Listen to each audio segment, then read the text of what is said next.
Hey guys, how's it going? I wanted to talk about a couple things with the new year upon us and all. I wanted to talk about those types of people that, actually, all types of people, the types of people that we surround ourselves with, if be it our family, our friends, our extended friends, our acquaintances, those group that circle of people that we all have. Um, I'm talking broadly, and unless otherwise, this isn't me personally. Just some things that I've learned over the years, doing some stuff, and I have observed.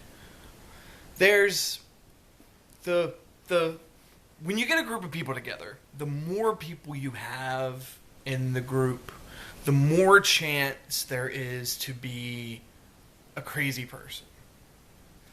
The more tight knit you are with people, the more you can trust them, the more chances there are of a crazy person trying to wedge themselves into that tight knit group.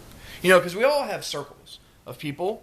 We have the big circle of people, the people we deal with on a daily basis, the people that we're cordial to, and then at the very center of that, you usually have a smaller group of people.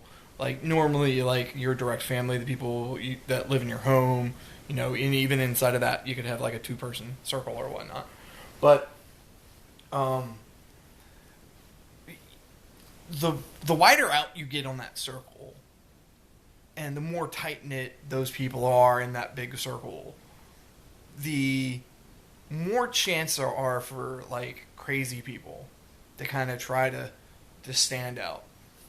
And sometimes they don't even know they're crazy, but they're crazy. And let's be honest, if you have like a big tight-knit group of people and there are no crazy people in it, you are probably that crazy person.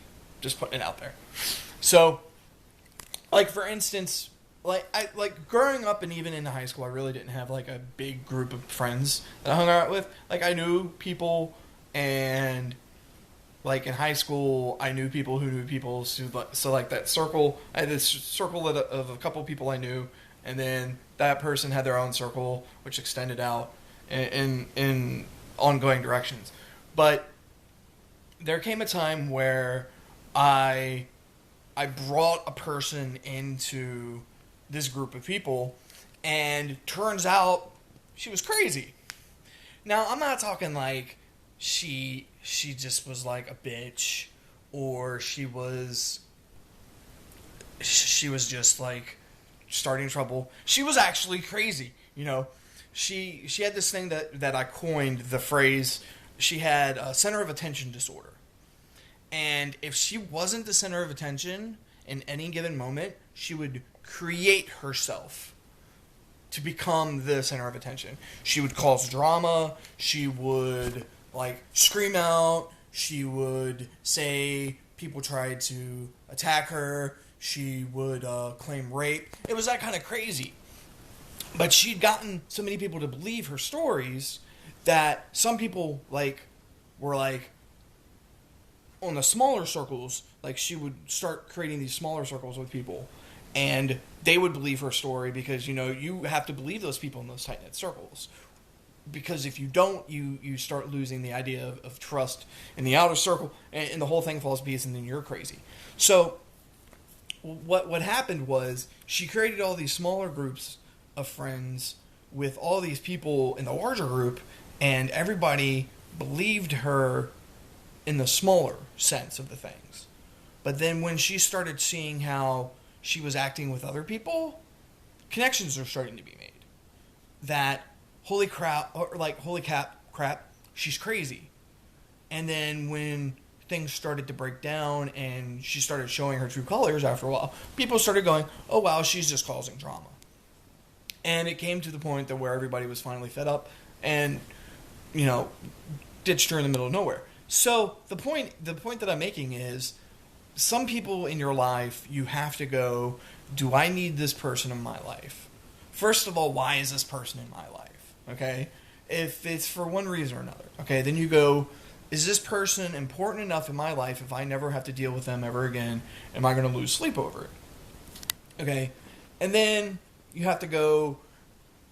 And these are very two broad questions. Sometimes you have to deal with people, and if they would disappear tomorrow, you may be upset for a day or two, but you would get over it. You would replace that hole with someone else. It's how we've all adapted over the years of moving and flowing through relationships and stuff. So, what type of people do you have in your lives that if you sat down and made a list of from most important to least important, are those least important people there just to say that you have these people in your life? Or do they actually mean something? And if they actually mean something, then hey, that's great and all. But do we allow people into our lives on a trusting level because we're trustworthy people? Or do we allow people into our lives because we need people in our lives? Do we need to surround ourselves with people constantly because we feel better in a larger group? Or do we allow people into our lives because we're